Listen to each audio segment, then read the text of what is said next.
এবার কি বক্তব্য শুনবেন আপনারা? হ্যাঁ, মনোযোগ আসছে? আচ্ছা, আপনারা কি বিশ্বাস করেন সুলাইমান আলাইহিস সালামের মতো একজন নবী আল্লাহর সাথে পাল্লা লাগবে? হ্যাঁ, লাগতে পারে? বক্তা মনে করেছে কি জানেন, সুলাইমান আমার মতোই গাধা, অজ্ঞ, তাই না? আল্লাহ যেন এই সমস্ত বক্তাকে হেদায়েত দান করে, বলেন আমিন। খবরদার কোন বানোয়াট কথা দিয়ে বক্তব্য দিবেন না, যে হোক না কেন। বাংলাদেশের তরুণরা, বর্তমান তরুণরা হলো গণ অভ্যুত্থানের তরুণ। 45 মিনিট টাইম পাইনি, মনে রেখো। বক্তার উপরে যদি লেগে যায় তরুণরা, তুমি 5 মিনিট টাইম পাবে না, সাবধান। ভুল বললাম কি? হ্যাঁ, সাবধান সাবধান। মিথ্যা কথা বললে ধরা খেয়ে যাবা, কিন্তু এখন সুযোগ নয়। মিথ্যা কথা বললে ধরা খাবাই, পালানোর কোনো সুযোগ থাকবে না। আল্লাহ রাব্বুল আলামিন বলছেন, ওয়া মা ইউমিনু আকসারুহুম বিল্লাহ ইল্লা ওয়া হুম মুশরিকুন। যারা আল্লাহর প্রতি ঈমান এনেছে, আল্লাহকে বিশ্বাস করে, তাদের অধিকাংশই মুশরিক। বুঝতে পারছেন কথা? কোন দিকে মনোযোগ দিবেন না, এদিকে তাকায় থাকেন। এতক্ষণ শুনলেন আজে বাজে শুনলেন, আবর্জনা শুনলেন। এখন শুনেন, একটু মনোযোগ দিয়ে থাকবেন, আমার দিকে তাকায় থাকবেন। আচ্ছা, আল্লাহ যে বললেন সূরা ইউসুফ 106 নম্বর আয়াত, ওয়া মা ইউমিনু আকসারুহুম বিল্লাহ ইল্লা ওয়া হুম মুশরিকুন। যারা আল্লাহর প্রতি ঈমান এনেছে, যারা আল্লাহকে বিশ্বাস করে, যারা আল্লাহর ইবাদত করে, যারা হজ উমরা করে, নামাজ পড়ে, তাদের অধিকাংশই কি? মুশরিক। মুশরিক মুশরিক 1। 2 নম্বর সূরা রুম 8 নম্বর আয়াতে আল্লাহ রাব্বুল আলামিন বলেন, ওয়া ইন্না কাসীরাম মিনান নাস বিলিকাই রাব্বিহিম লাকাফিরুন। অধিকাংশ মানুষ আল্লাহর সাথে সাক্ষাৎ করবে কাফের হয়ে। কি হয়ে? কাফের হয়ে। রাসূল সাল্লাল্লাহু আলাইহি ওয়াসাল্লাম বলেন, শুনেন, একটু শুনেন। আমি সালাতের কথা বললাম, হজ্জের কথা বললাম। হজ করার পরে অধিকাংশ মানুষ মুশরিক, সালাত পড়ার পরে অধিকাংশ মানুষ মুশরিক। আপনি বুঝলেন না, বুঝানোর জন্য আবার বলছি। তারগিব ওয়াত তারহিব, ইমাম আসবাহানির একটা হাদিসের গ্রন্থ, সনদ সহিহ, 2 নম্বর খণ্ডে 336 পৃষ্ঠা। আল্লাহ রাসূল বলেন, ইন্নার রাজুলা লা ইউসাল্লি 60 সানা। আমার উম্মতের অনেক ব্যক্তি সালাত আদায় করবে 60 বছর যাবত। কত বছর? 60 বছর যাবত সালাত আদায় করবে। মা তুকবালু লাহু সালাতুন, তার 1 রাকাত সালাতও কবুল হবে না। একটা সালাতও আল্লাহর কাছে কবুল হবে না। মানে সালাত পড়ছে কি এমনি এমনি? এমনি এমনি বুঝতাম না। জেলখানার মধ্যে আল্লামা দেলার হোসেন সাঈদী সাহেব একসঙ্গে সকাল সন্ধ্যায় হাঁটতাম, রাস্তা ছোট রাস্তা। বলছেন, মাঝে মাঝে বলতেন, ঘুরে দাঁড়ায় বুকে হাত দিয়ে বলতেন, বুক লাগতে না, বলতেন, বাবা আমার জন্য দোয়া করো, আল্লাহ যেন আমার 2 রাকাত নামাজ কবুল করে, 2 রাকাত নামাজ কবুল করে। আমি উল্টা বলতাম, আমি দোয়া করি আল্লাহ যেন আপনার সবে যদি কবুল করে। বুঝলেন না? মানে এত বড় দোয়া চাই না, আল্লাহ যেন 2 রাকাত কবুল করে। কেন যে বলতেন এটা তো বুঝতাম না। যখন হাদিসটা পেলাম,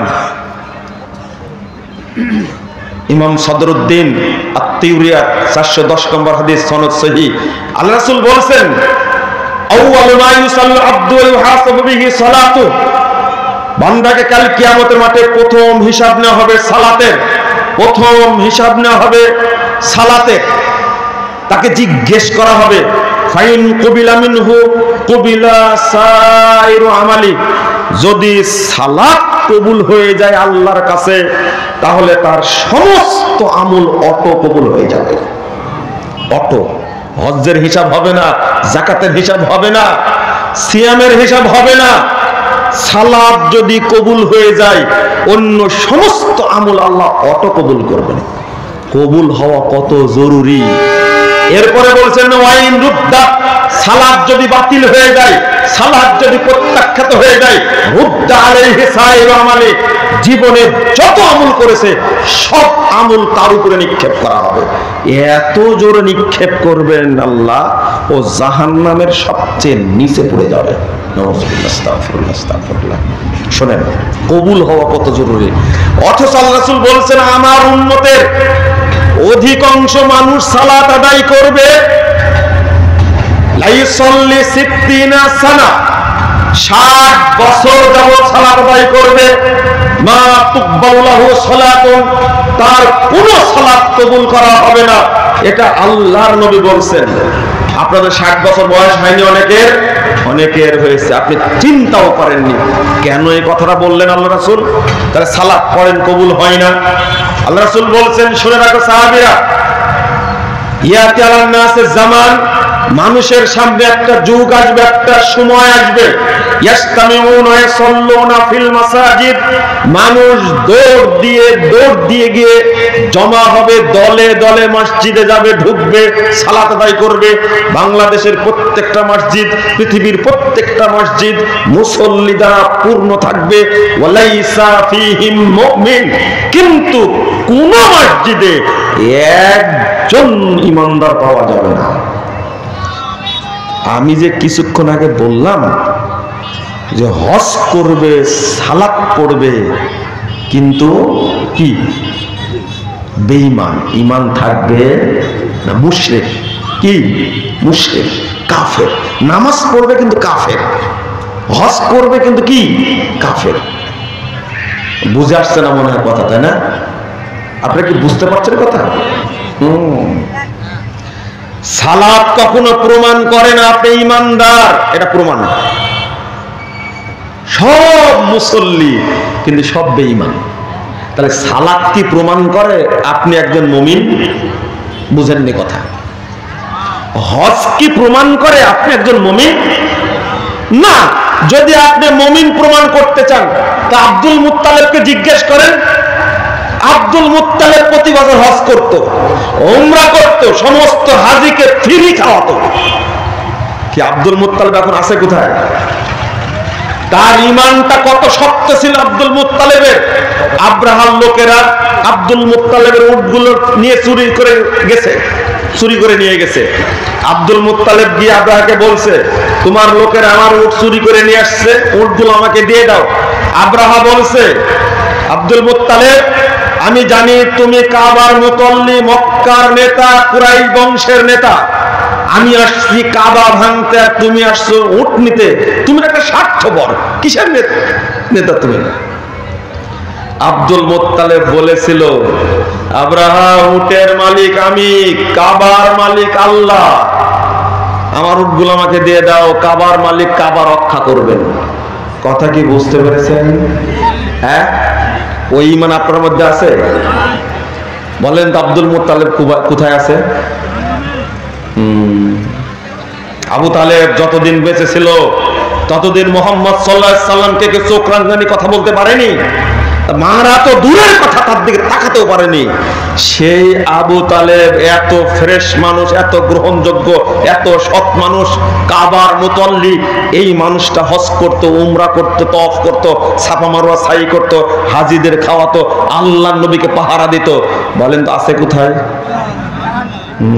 আপনার কত দাপট, আপনার কত দাপট। বেদাতি মসজিদের মুতল্লি তাই দাপট। হজ একবার করে বলছে যে আমি একবার হজ করেছি, আমি মুশরিক হয়ে গেলাম। একবার হজ করি এত দাপট। আর আব্দুল মুত্তালিব কতবার করেছে? আবু তালেব কতবার করেছে হজ? দাপট দেখেনি। হজ প্রমাণ করেন আপনি মুমিন, হজ প্রমাণ করলো আপনি মুশরিক। কি মুশরিক? কেন? ওই যে আপনার বৌমা বলেছে, আব্বা বাচ্চা তো হয় না, মরিয়ম ফুল কিনে নিয়ে আসেন। টাকা নিয়ে নিয়েছেন আপনি, মরিয়ম ফুল কিনে নিয়ে এসেছেন। হজ মক্কায় যায়নি, বাংলাদেশে আছে। না না, অত সহজ। হজ করতে গিয়ে অনেকগুলো চেন কিনে নিয়ে আসছেন। কি আমি বুঝাচ্ছি আপনাকে, বাংলাদেশের অধিকাংশ মানুষ মুশরিক। আপনি কি বুঝতে পারছেন? বুঝবেন না আপনি। আল্লাহ বলছেন যারা আল্লাহর প্রতি ঈমান এনেছে তারা অধিকাংশই কি? মুশরিক। যারা আল্লাহর সঙ্গে সাক্ষাৎ করবে তারা অধিকাংশ কি? কাফের। কেন? বাংলাদেশের বিশ্লেষণ, আসেন একটু বিশ্লেষণ করি। বাংলাদেশে যারা টুপিওয়ালা দাড়িওয়ালা যারা মুসল্লি নামাজ পড়ে অধিকাংশই কোনো না কোনো পীরের মুরিদ। ঠিক? এখানে ঠিক বলছেন না কেন? চুপ করে আছেন কেন? কোন না কোন আপনাদের প্রধানমন্ত্রী তিনিও কোন পীরের মুরিদ ছিলেন। শোনেন, আপনিও কোন পীরের মুরিদ। মুরিদ মানে মুশরিক। এরা শুধু মাজার, খানকা, দরগা তৈরি করে কোটি কোটি মানুষের ঈমান নষ্ট করছে না? করছে। বলেন তো, যারা আল্লাহকেও সেজদা করে, মাজারেও সেজদা করে, মসজিদেও দান করে, মাজারেও দান করে, এরা মুমিন না মুশরিক? না, এরা হলো অরিজিনাল কাফের, এরা অরিজিনাল মুশরিক। যারা বিধর্মী তারা অরিজিনাল না, এরা মুরতাদ, তাই এরা অরিজিনাল কাফের। এরা মুরতাদ, তাই অরিজিনাল কাফের। ওরা আল্লাহকে বিশ্বাসই করে না, ওরা বিশ্বাস করে কাকে? দেবদেবীকে। আরে আবু জাহালের চেয়ে আপনি খারাপ। আবু জাহাল মুনাফিক ছিল না, প্রমাণ নাই যে আবু জাহাল কোনদিন আল্লাহকে সেজদা দিয়েছে। প্রমাণ আছে না? কোনো প্রমাণ নাই। ও মূর্তিকে ধরা ছাড়া কোন কাবা ঘরে আসেনি। এই আবু জাহাল মুনাফিক না, কিন্তু আপনি মুনাফিক, টাটকা মুনাফিক। আল্লাহকেও সেজদা মারেন, কবরেও সেজদা মারেন, আল্লাহকেও দান করেন, মাজারেও দান করেন। আপনি হলো বড় মুশরিক, খাঁটি কাফের। বুঝেন না? মানে বুঝতেই হবে আপনাকে। বাংলাদেশের সন্তানরা, স্কুল, কলেজ, বিশ্ববিদ্যালয়ের ছেলেরা যদি বুঝতো, এদিকে তাকায় থাকেন একটু, যদি বুঝতো তাওহীদ, তাহলে শেখ সাহেবের মূর্তি ভাঙ্গার আগে বাংলাদেশের মাজার ভেঙে পরিষ্কার করত। কিন্তু তাওহীদ শিক্ষা দেননি তো। দিয়েছেন কি তাওহীদ শিক্ষা? দেখেন মানুষের জাগরণটা কাকে বলে। 16টা বছর যাবত নির্যাতিত মা জেলখানায় বসে আছে, অসুস্থ, 90 বছর বয়স, ছেলে লন্ডনে বসে থেকে মানুষের মধ্যে চেতনা তৈরি করেছে এই সরকারকে উৎখাত করতে হবে। করেনি? অবস্থা এমন দাঁড়ালো যে আপনারা 2 মিনিট টাইম দিলেন না যে একটা বক্তব্য রেকর্ড করি, তাই না? অবস্থাটা কি? তত্ত্বাবধায়ক সরকার কয়েকদিন থাকুক আর আমাদের বক্তব্য চলতে থাকুক, পিস টিভিটা চলুক। আর 2-1 রেকর্ডিং করতে পারলে 16 সালে আবার রেকর্ডিং এ আমরা যাব। কথাবার্তা চলছিল, জুলাইয়ে বন্ধ করেছেন না? 16 সালে জুলাইতে না, জুনে বন্ধ করলেন পিস টিভি। সেপ্টেম্বরে ছিল আমাদের রেকর্ডিং এর তারিখ, দুবাইয়ে বন্ধ করে দিলেন, রেকর্ডিং হয়নি। আবার চালু করেন পিস টিভি। আর আমাদের এইভাবে কথা বলতে দেন। আমরা এইভাবে যেতে যেতে এমন একদিন টাইম আসবে বাংলাদেশের তরুণরা বুঝবে পীর মানেই শয়তান, পীর মানেই ভণ্ড।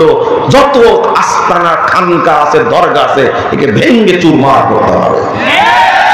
আপনি মনে করছেন আমাদের বক্তব্য কাজে লাগবে না? লাগবে, ইনশাল্লাহ লাগবে, ইনশাল্লাহ। একবার রুট লেভেল পর্যন্ত বক্তব্য চলে যাবে। পিস টিভি যখন চলছিল, মাজার পোজারের রোগটা বাড়িতে বসে থেকে রোহিঙ্গা হয়ে গেছিল। মানে বউ বুঝেছে তুমি পীরের কাছে যাও কেন, ছেলে বুঝেছে, মেয়ে বুঝেছে, আব্বু তুমি তো শিক্ষিত মানুষ, সি এই সমস্ত অপবিত্র মানুষের কাছে যায়, তুমি যেও না। লাগছে পরিবারের সাথে এই মুরিদের, এই বলদের লাগছে। মুরিদ মানে কি জানেন? বলদ, বলদ। এই বলদের লেগে গেছে এবার। এখন নিজের বাড়িতে পিস টিভির কারণে বাড়ির মালিক হওয়া সত্ত্বেও নিজের রোহিঙ্গা হয়ে গেছে। না আব্বু তুমি মারা গেলে কিন্তু আমি আর জানাজা করবো না, শুনে রাখো, তুমি তো মুশরিক। আরে শুনে বলছি, কত মহিলা যে কান্নাকাটি করেছে, কেন পিস টিভি বন্ধ করে দেওয়া হলো? কান্না যে এক সময় কবুল হয়, বোঝা যায়নি? হুজুরের এখন চিন্তা করছে, বক্তব্য যে ছড়িয়ে যায় চারিদিকে, পীর মানে শয়তান, পীর মুরিদ মানে বলদ, পীর ব্যবসা করে খায়, ট্যাক্স দেওয়া লাগে না, শুধু পাগলা মসজিদের নাম দিছে তাই 3 মাস পর পর সিন্দুক খুলে রাখে 5 কোটি করে টাকা।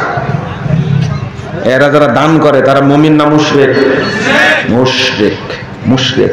পাগলা মসজিদ তাই দান করে, ওর পাগল আছে। বুঝতে পারলেন কিভাবে মুশরিক বানাচ্ছে, কিভাবে মুশরিক বানাচ্ছে? ছাত্র ভাইরা, তোমরা কাজ করেছো, তৃতীয়বার স্বাধীন করে দেশকে, তোমাদের প্রতি আহ্বান জানাই। তোমরা বুঝতে পারছো এখন আমরা স্বাধীন করতে যেয়ে আমরা একটু ভুল করে ফেলেছি, বুঝছেন এখন? হ্যাঁ, বলছে কিসের নির্বাচন? যদি নির্বাচনী চান সংস্কারের আগে, তাহলে 1600 শহীদকে ফেরত দিন, বলছে এখন। এটা আমাদের কথা তো। বাংলাদেশে কোনো এইরকম বাজে শাসনবাজ থাকবে না, এইরকম সন্ত্রাসী পুলিশ থাকবে না। আপনারা কি চান এই পুলিশ? চান আপনারা? কত সন্তানকে গুলি করে পাখির মতো হত্যা করেছে, যেটা ইসরায়েলও পারেনি ফিলিস্তিনে হত্যা করার জন্য। আছে মাত্র কয়েকদিনে 2000 মানুষকে শেষ করে দিল। কয়েকদিনের ভাই 2000 মানুষ মারতে ইসরায়েলের সময় লাগছে 1 মাস। আর এর সময় লাগছে আপনাদের কয়দিন? হ্যাঁ, কয়দিন সময় লাগছে? যারা টুপিওয়ালা তারা বেশি শিরিক করে, এদের সংখ্যা কম না বেশি? বেশি। 2, যারা রাজনীতি করে তাদের সংখ্যা কম না বেশি? এরা কি শিরিক করে? এরা শিরিক উৎপাদন করে। কুফরি মতবাদের এরা লিডার, এরা কুফরি মতবাদের ডিলার। এরা জাতীয়তাবাদ কুফরি মতবাদ, ধর্মনিরপেক্ষতাবাদ কুফরি মতবাদ। আপনি মুসলিম, সালাত আদায় করেন, কিন্তু এই কুফরি মতবাদকে আপনি শক্ত করে ধারণ করেন কেন? আপনি অ্যাড করে ফেলেছেন কার সাথে? ইসলামের সাথে আপনি জাহেলিয়াতকে অ্যাড করেছেন, আল্লাহর সাথে আরেকজনকে অ্যাড করেছেন, তাওহীদের সাথে তাগুতকে অ্যাড করেছেন। আমি মুরতাদ হয়ে গেছি, কোনো সুযোগ নাই, অ্যাড করা যাবে না, কখনো না। ইসলাম স্বতন্ত্র ভাবেই থাকতে হবে। কেন যে বোঝানো যাচ্ছে না আপনাদেরকে, আমরা যে কেন বুঝাতে পারছি না যে ইসলামের সাথে অন্য কোনো কিছু সম্পৃক্ততা চলে না। আল্লাহ কি বলছে শুনেন, আল্লাহ কি বলছেন? আমি যে বললাম মুরতাদ খাঁটি কাফের, এই জন্য কষ্ট করেন, আল্লাহর কথা শুনেন। আল্লাহ বলছেন, শোনো, ইয়াকুলুনা নুমিনু বিবাদিন ওয়া নাকফুরু বিবাদ। তারা বলে কিতাবের এক অংশ আমরা মানব, এক অংশ আমরা কি করব? ছেড়ে দিব। এক অংশ মানব, এক অংশ ছেড়ে দিব। এখন তো চাচ্ছেন আপনারা, তাই না? এমন একটা ব্যবস্থা হোক বাংলাদেশে, একবারে কিছু শরীয়তের নিব, কিছু এখান থেকে নিব, সব মিলে একটা সুন্দর ব্যবস্থা করবে, তাই না? আল্লাহ বলছেন, ওয়ায়ুরিদুনা আইয়াত্তাখিযু বাইনা যালিকা সাবিলা। 150-151 নম্বর সূরা নিসা। এর এই দুইটা মিলে আমরা একটা সুন্দর পন্থা তৈরি করব। আল্লাহ কি বলছেন? উলাইকা হুমুল কাফিরুনা হাক্কা। এরাই অরিজিনাল কাফের, এরাই। ওই যে বললাম, ওরা অরিজিনাল না, ওরা নরমাল। যে বেনামাজি সে তো কাফের, কিন্তু বিধর্মীর চেয়ে বড় কাফের। এটা কি জানেন আপনারা? যে নামাজ পড়ে না, এই মাসালাটা না বুঝলে কিভাবে বোঝাবো? যে নামাজ পড়ে না সে কি? বলেন বলেন, সবাই বলেন, সবাই বলেনি। আমি কথাটা সবার কাছ থেকে চাচ্ছি, বলেন আপনার মুখ দিয়ে, যে নামাজ পড়ে না সে কি? সবাই কি বলেছেন? আল্লাহ তুমি এই গুণ থেকে আমাদের হেফাজত করো, আমিন। শুনুন, কাফের, কিন্তু এই কাফেরটা কি বিধর্মীর চেয়ে বড় কাফের? বুঝেন নেব না কথাটা। বড় কাফের কেন না? শোনেন শোনেন, এ শুধু কাফের না, এ মুরতাদ। কি মুরতাদ? এ কি মুরতাদ। কিন্তু বিধর্মী কি মুরতাদ? এই তো বুঝলেন। তাহলে ওই বিধর্মীর চেয়ে এই মুসলিম নামধারী কাফেরটা বেশি খারাপ। ও এখানে অনেকে আছে মানে নামাজ পড়েন না, কেউ রমাজান মুন্সি আছেন এখানে, তাই না? শুধু রমাজান পড়েন না, আপনি মুনাফিক এবং কাফের। শুধু শুক্রবারে পড়েন, আপনি মুনাফিক এবং কাফের। শুধু ঈদের দিন পড়েন, আপনি মুনাফিক এবং কাফের। মুনাফিক মানে ঈদও যদি না পড়ি মানুষ কি বলবে, জুমাও যদি না পড়ি মানুষ কি বলবে, আপনি তো কাফের। অসম্ভব, অসম্ভব। 60 বছর যাবত নামাজ পড়ছেন, একদিন আপনি জহর পড়েন ইচ্ছা করে, আসরের টাইম হয়ে গেছে, এখন আপনি মুসলমান না। মাসালা হলো এটা। কথা কি বুঝতে পারলেন আপনারা? এটা আমি বুঝাতে চেয়েছিলাম। আল্লাহ কেন বললেন উলাইকা হুমুল কাফিরুনা হাক্কা? যারা অ্যাড করে তারাই অরিজিনাল কাফের, এটা মুরতাদ। ইসলাম স্বতন্ত্র ছিল, আপনি এর সাথে কেন বাতিল মিশ্রিত করলেন? এই অধিকার আপনাকে কে দিলে? একটা বড় অন্যায়।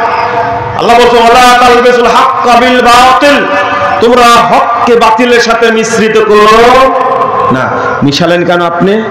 আচ্ছা, ঈমানটা কত মর্যাদাবান, কত সম্মানী, কত লজ্জাশীল, ঈমান কত পবিত্র জিনিস, আপনি এটা জানেন? জানেন না। একটু শুনেন তাহলে বুঝবেন যে আমি যে মুশরিক হয়ে গেছি কত আগে, আমি যে কাফের হয়ে গেছি কত আগে, আপনি বুঝতে পারবেন। আমি শিরিকের কথা আগে না বলে আমি কয়েকটা কথা বলি। এক, আল্লাহ রাসূল সাল্লাল্লাহু আলাইহি ওয়াসাল্লাম বলছেন লা ইয়াস্তামিউ ফি কলবি আবদিন আল ঈমান ওয়াল হাসাদ। কোন বান্দার অন্তরে দুইটা জিনিস এক জায়গায় হয় না, হিংসা এবং ঈমান। তাহলে অন্তরে হিংসা থাকলে ঈমান থাকে? ঈমান কি? আও 2 নম্বর, লা ইয়াস্তামিআনি ফি কলবি আবদিন আশ-শুহ ওয়াল ঈমান। কৃপণতা থাকলে ঈমান ওই জায়গায় থাকে না। আল্লাহ রাসূল বলছেন আল হায়া ওয়াল ঈমান কুরিনা জামিয়া। লজ্জা এবং ঈমান গরুর শিংয়ের মতো একসঙ্গে থাকে। ইদা রুফিয়া আহাদুহুমা রুফিয়াল আখার। একটা উঠে গেলে অটো আরেকটা উঠে যায়। মানে যার মধ্যে লজ্জা নাই তার মধ্যে কি নাই? ঈমান নাই। শুনেন কয়েকটা জিনিস শুনেন। আল্লাহ রাসূল সাল্লাল্লাহু আলাইহি ওয়াসাল্লাম বলেছেন আল হায়া ওয়াল ইয়ু শুবাতুম মিনাল ঈমান। লজ্জা এবং অল্প কথা বলা ঈমানের লক্ষণ। ওয়াল বাযাউ ওয়াল বায়ানু শুবাতুম মিনান নিফাক। আর যার মুখ থেকে অশ্রাব্য গালি বের হয়, যে বকবক করে, এটা হলো মুনাফিকের লক্ষণ, এর মধ্যে ঈমান নাই। যে ব্যক্তি জিনা করে তার মধ্যে কি নাই? ঈমান। আল আইনানে জিনাহুমান নাযর। দুই চোখের জিনা হলো কি? দেখা। দুই কানের জিনা কি? শোনা। হাতের জিনা কি? ধরা। তাহলে মোবাইলে ফেসবুকে যে ব্যক্তি ল্যাংটা উলঙ্গ মহিলার ছবি দেখে তার ঈমান নাই। নাই। আমি আপনাকে বুঝালাম যে ঈমান কত লজ্জাশীল, দেখেন কত লজ্জাশীল। অন্তরে কৃপণতা আছে, আল্লাহ রাসূল বলেছেন ঈমান নাই। আপনি বক বক করেন, বেশি কথা বলেন। অনেক মানুষকে পাবেন তারা এত কথা বলে, আপনার কাছে বসে আছে বক বক করতে আছে, আপনি অটো জেনে নেবেন ওর মধ্যে কি নাই? ঈমান নাই। আল্লাহর নবী বলছেন আল বায়ান। আর আপনার ওয়াইফকে আপনি এমন ভাবে গালি দেন, রিকশাওয়ালাকে আপনি এমন ভাবে গালি দেন, মনে হয় যে আপনার জন্ম বস্তিতে হয়েছে। আপনার ওয়াইফ বলতে পারবে আপনার ঈমান আছে কিনা। আপনি কথায় কথায় আপনার ওয়াইফকে গালি দেন, এমন গালি দেন কুকুর শুনলেও হাত ফেল করবে। এত অশ্রাব্য গালি যদি শুনতে চান তাহলে 2 রিকশাওয়ালার দ্বন্দ্ব দেখবে কি, অথবা 2 ট্রাকের ড্রাইভারের কি দ্বন্দ্ব দেখবেন। দেখবেন গালি কাকে বলে। আস্তাগফিরুল্লাহ। আর যদি তার ভালো দেখতে চান, গ্রামের মধ্যে যখন ঝগড়া লাগে 2 মহিলা, তখন দেখবেন আপনার মুখ থেকে যদি গালি বের হয় তাহলে আপনি বুঝবেন আপনি বেঈমান। আপনি কি মানে ঈমানের এত লজ্জা, এত সম্মানী জিনিস, এত মর্যাদা, একটু যদি ছোঁয়া পায় ইমান ওখানে থাকে। আপনি এই যে সুন্দরী মহিলা, ল্যাংটা মহিলা ছবি দেখলেন, ইমান আছে? আপনি গান শুনছেন, লালন ফকিরের গান শুনছেন আর রবি ঠাকুরের গান শুনছেন, আপনার ইমান আছে? ও বুঝাতে পারেননি, বুঝাতে পারেননি, বুঝাতে পারেননি। কেউ যদি শুধু বলে আল্লাহ, এটা অপরাধ। লা ইলাহা ইল্লাল্লাহ বলবে না, কি বলবে? আল্লাহ আল্লাহ আল্লাহ। হু হু হারাম, বলা যাবে না। কারণ লা ইলাহা বলে আপনার অন্তরটাকে আগে কি করতে হবে? পরিষ্কার করতে হবে। তারপর বলতে হবে কি? ইল্লাল্লাহ। তারপর আল্লাহকে স্থান দিতে হবে। আল্লাহ এত পবিত্র নাম, এটা আপনার শরীরে তাবিজ আছে, আপনি আল্লাহ বলাই হারাম। আশহাদু আল্লা ইলাহা ইল্লাল্লাহ ওয়াহদাহু লা শারীকা লাহু ওয়া আশহাদু আন্না মুহাম্মাদান আবদুহু ওয়া রাসূলুহু, এটা পড়তেই পারবে না সে, এটা পড়তেই পারবে না যদি শরীরে তাবিজ বাঁধা থাকে। আমি বুঝাতে চাইলাম ঈমান এত সম্মানী জিনিস, একটু যদি ছোঁয়া পায় পাপের আর থাকবে না, ঈমান থাকে না। এবার বলেন তো দেখি, আপনার ঈমান আছে বলে মনে হয়? হ্যাঁ, ও হুজুর বলছে আমি নামাজ না পড়লে ঈমান ঠিক আছে, বলে না? এ হলো মুরতাদ। ও ঈমানকে ব্যঙ্গ করেছে, নামাজকে ব্যঙ্গ করেছে, হলো মুরতাদ, ওর ঈমান নাই। তাহলে কাফের কতগুলো খেয়াল করেছেন আপনারা? হ্যাঁ, কাফের কত আপনি খেয়াল করেছেন? বলে কিভাবে? আজকে এখানে কথা বলছেন, কিন্তু আলীনগর মাঠে যদি কালকে সমাবেশ হয়, ওখানে বলবে সকল ক্ষমতার উৎস জনগণ, আর আপনি তো তাই বলবেন, তাই না? বলেন তো, এই কথা বলা মাত্র আপনি কি হয়ে গেলেন? হ্যাঁ, সাহস পাচ্ছেন না কেন? বলেন। এটা হলো শিরকে আকবার। আপনি সাথে থেকে কাফের, সাথে সাথে বেরিয়ে গেছেন ইসলাম থেকে। সকল ক্ষমতার উৎস কে? ও বুঝেননি এখনো। ডক্টর ইউনূস সাহেব কোন রাজনৈতিক দল করতেন? কোন দলের সভাপতি ছিলেন? এখন এখন কি? এখন কি? ওখানে নাম আনতে দেখি পারেন কিনা, আপনার কাপড় থাকে কিনা পরনে, পারেন কিনা দেখেন তো। ওকে না, এদের নাহিদ আর আসিফ কিছু বলে দেখেন তো কি হয়। ওরা কি রাজনৈতিক দল করেছে? সকল ক্ষমতার উৎস কে? বুঝেন না আপনারা, বুঝেন না।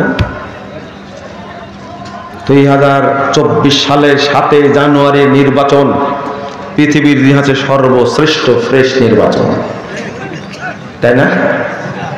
7 মাসের মাথায় কি আউট, এত ফ্রেশ নির্বাচন, এত সুন্দর মিথ্যা কথা বললেন। এখন আপনার প্রশ্ন হলো যে তাহলে কি এই যে গত 3 বার যে নির্বাচন হয়েছে এইগুলো কি ফ্রেশ নির্বাচন? এই 3 বার মানে 3 বার মানে 4 বার।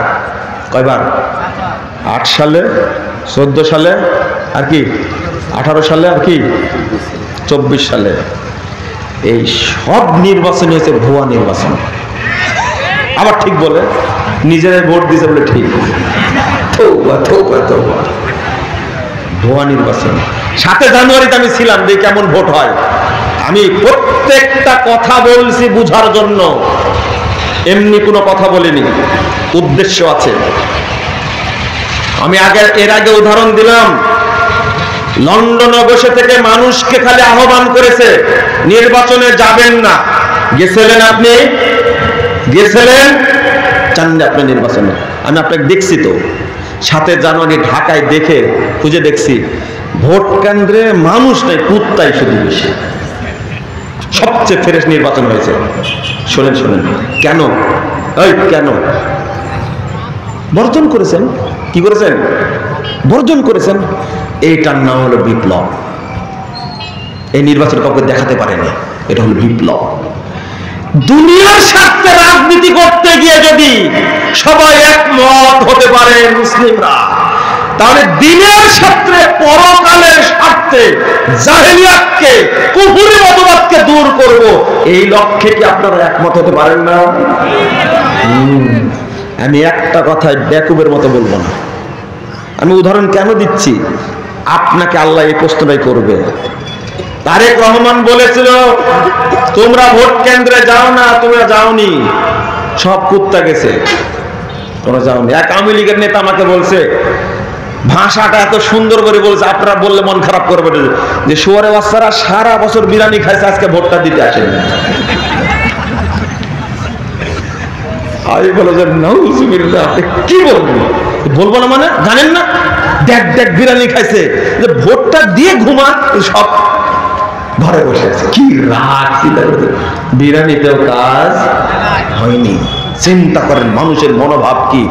সারা দেশে ভোট পড়েছে, নির্বাচন কমিশনার গোপনে রেকর্ড হয়ে গেছে, বুঝতেই পারেনি। চলেন আমরা যাই, মানুষ জানে রে জানে, ফাঁসে চলে, তাই না? দেখেন আল্লাহ ফাঁস করে দেন। আল্লাহ যদি আপনাকে প্রশ্ন করে দুনিয়ার স্বার্থে তোমরা সব করেছো, পরকালের স্বার্থে, দিনের স্বার্থে তোমরা কি করেছো, উত্তর দিতে পারবেন না? আমি এটা বুঝাচ্ছিলাম, রাজনৈতিক স্বার্থে, দুনিয়ার স্বার্থে, দলের স্বার্থে এই ভ্রষ্ট মতবাদ কুফরি তন্ত্রের সাথে গুন্ডা তন্ত্রের জন্য, খুন তন্ত্রের জন্য, সন্ত্রাস তন্ত্রের জন্য, ভুয়া তন্ত্রের জন্য, ধোঁকা তন্ত্রের জন্য আপনি যদি ঐক্যবদ্ধ হতে পারেন, ইসলামের জন্য ঐক্যবদ্ধ হওয়া যায় না? আপনি কি আমার কথা বুঝতে পারলেন ভাই? বুঝেননি? দুর্ভাগ্য, আমরা আমাদের কথা বলছি, আমরা কোরআন এবং সুন্নাহর উপরে, তাওহীদের উপরে অটল থাকবো, বলেন ইনশাআল্লাহ। আপোষ না, কোনো আপোষ চলবে না। আপোষ যারা করেছে তারা মরেছে। দেখেননি আপনারা? আমাকে বলছে, এদিকে তাকান, আমাকে বলছে মুজাফফর বিন মুহসিন সাহেব আর কতদিন তাওহীদের ওয়াজ করবেন? বুঝেননি? আর কতদিন মানহাজের ওয়াজ করবেন? আমি বললাম যে কি করতে হবে? বলছে যে মন্ত্রী হতে হবে না, এমপি হতে হবে না, রাষ্ট্র চালাতে হবে না। আমি বললাম যে প্রস্তাব তো ভালোই দিয়েছেন, তাই তো। আমি বললাম যে আপনারাই করেন, আমাদের একটু শান্তিতে থাকতে দেন, আমাদের দ্বারা কি হবে? মানুষের লজ্জা শরম কিছু আছে? একটা দল মানুষ হত্যা করে, আয়না ঘর তৈরি করে, ডিবি অসীনে মানুষ গুম করে, মেরে হাজার হাজার মানুষকে শেষ করে দিয়ে ক্ষমতায় থাকলো। কি দাপট, কি দাপট! 45 মিনিট সময় আপনারা দিলেন না, আবার বলছে কবে মন্ত্রী হবে, কবে মন্ত্রী হবে। মানুষের, বাঙালি মানুষের তো লাখ লজ্জা, বোধ বুদ্ধি কিছুই না। কি কথা! দেখতে দেখতে 15 বছর, সামনে আরো 5 বছর, মানুষ বাঁচে কয় বছর? রহু ওবায়দুল কাদের চিন্তা করতেন কি অহংকার ভিতরে। কই সবাই খুঁজছে, ফখরুল সাহেবের বাড়িতে গেছে, খুঁজছে, পাচ্ছে না। আপনারা কি বুঝলেন? গান তৈরি করেছে, আগে ফখরুল সাহেবের উপরে মামলা করা উচিত, তো বের করছে না কেন? কারণ ওয়াদা করে গেছে। কি ভাষা তার! দেখতে দেখতে 15 বছর, সামনে আরো 5 বছর, মানুষ বাঁচে কয় বছর? কখন আন্দোলন? এই ঈদের পর না ওই ঈদের পরে? কোন ঈদের পরে হলো আপনি টেরও পেলেন না। আবার ঠিক বলে, ঠিক তো আমি বলবো, আপনারা তো ওদেরকে ভোট দিয়ে রাখছিলেন, তাই না? হ্যাঁ, আপনাদের শোনেন। আর বিএনপির মতো একটা দল, তাদের কাজই হলো স্বৈরাচার চালানো, তাই না? কি বড় একটা দল! হায় হায় হায়, একটা মহিলাকে 90 বছর 88 বছর একটা মহিলাকে চিকিৎসা করতে নিয়ে যাবে, তাই ভিসা দেয় না, পাসপোর্টই দেয় না, জেলখানার মধ্যে বদ্ধ থাকে, সারা দিন মেডিকেলে থাকে, কখনো বাড়িতে 6 মাসের কমে তার ছুটি বাড়ে না। ফখরুল সাহেবের নামে 750 মামলা মাত্র। কত? কি খেতাটা করলেন জিয়াউর রহমান সাহেবের ওয়াইফ, কি করলেন আপনারা? তাকে নিয়ে যেতে পারলেন না, এত বড় দর হয় কি করলেন? লোকটার জন্য চিকিৎসা দিবেন তাই পারলেন না আপনারা। সেনাকুঞ্জের বাড়ি থেকে এমন ভাবে বের করে দিল মানুষটাকে, কিছুই করতে পারলেন না। এই খেতাগিরি করে কি লাভ? মনে আপনারা বুঝেননি, তাই না? আমাকে নাকি কি হতে হবে? এই খেতা সেলাই করার সময় নাই। যেদিন সেলাই করব সেই দিন ইনশাল্লাহ কথা বলার কোনো লোক থাকবে না। কথা বুঝতে পারলেন? আজকে তত্ত্বাবধায়ক সরকারকে অমুককে তেল দিতে হচ্ছে, অমুককে তেল দিতে হচ্ছে, অমুককে তেল দিতে হচ্ছে। স্বাধীন বাংলাদেশ যদি হয় তেল দেওয়া লাগবে কেন? গণ অভ্যুত্থান করে ওই সংবিধানের শপথ করে অন্যায় করেছে, এই রাষ্ট্রপতির কাছে শপথ নিয়ে অন্যায় করেছে। যেটা আমরা আগে বলেছি, এই সংবিধান কি জায়েজ না হারাম? কেন শপথ করলেন আপনারা? এটা হলো আহলাদিদের পার্থক্য, যে না আপোষেন একবারে। আপনি অভ্যুত্থান করলেন, সবাইকে তাড়ায় দিলেন, আবার বলছেন সংবিধানের কি, সংবিধানের স্বাধীনতা সংরক্ষণ করতে প্রতিজ্ঞাবদ্ধ। এই কথা বলা মাত্র আপনার যে ঈমান থাকে তার বেঈমান হয়ে গেছে। ওই সংবিধানের মধ্যে কি ছিল?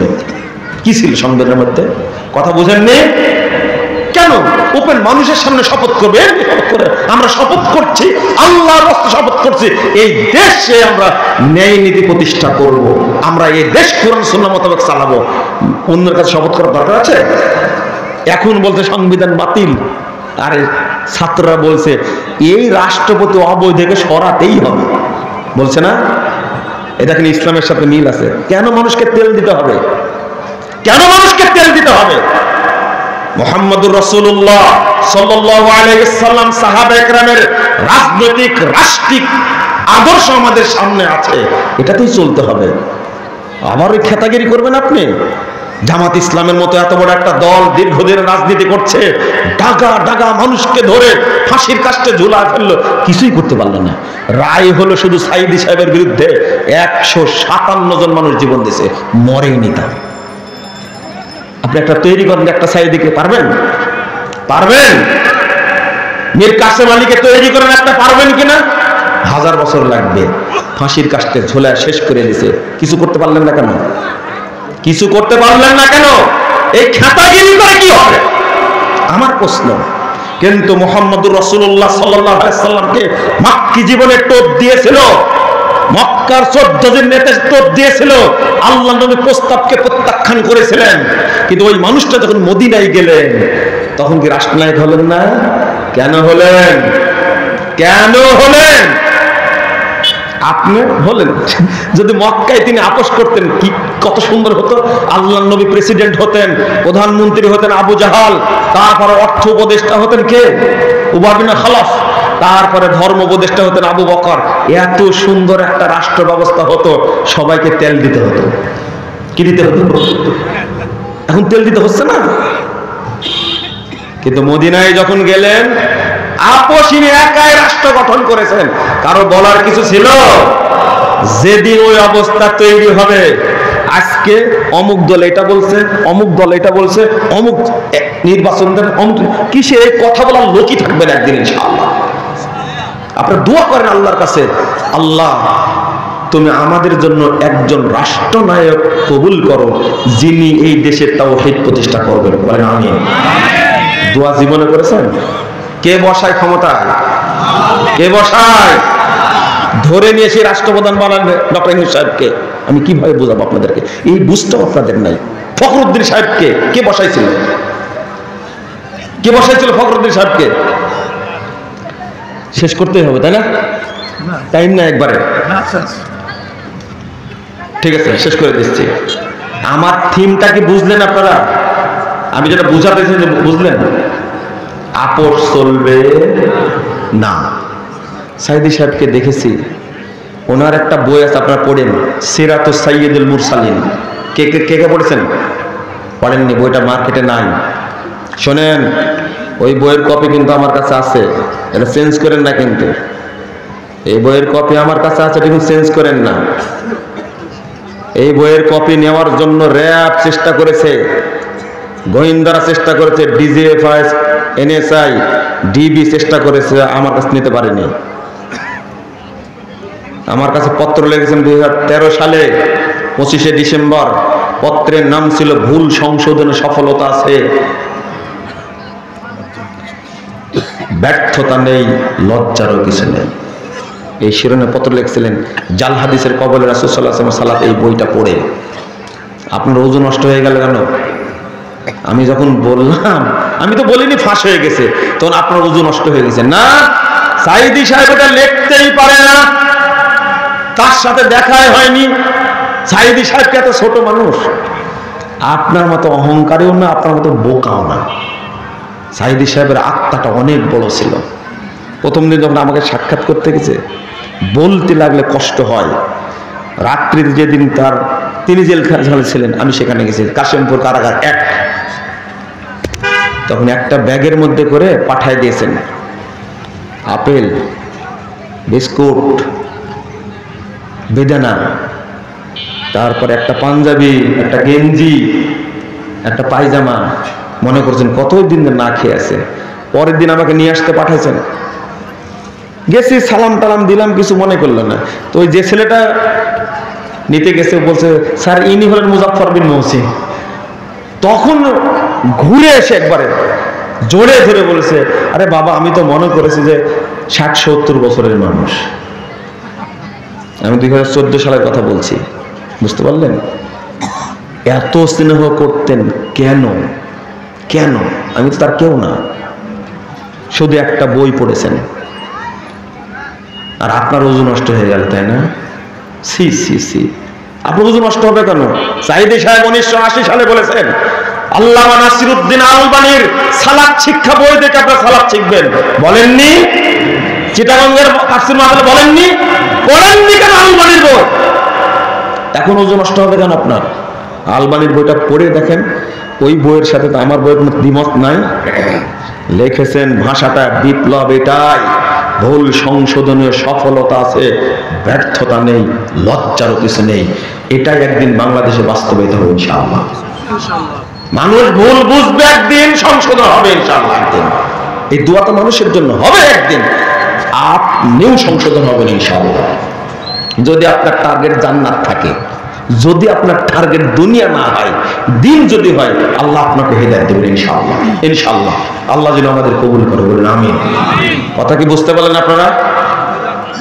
আপনারা একটু সঠিকটা বুঝার জন্য চেষ্টা করবেন ইনশাআল্লাহ। কোনো আপোষ চলবে না। আপোষ হলে কি হবে? কাফের। আপোষ হলে কি হবে? তাগুত। আপোষ হলে কি হবে? মুশরিক। আল্লাহ যেন এগুলোতে আমাদের হেফাজত করেন, আমিন। ইমাম সাহেব বলেন,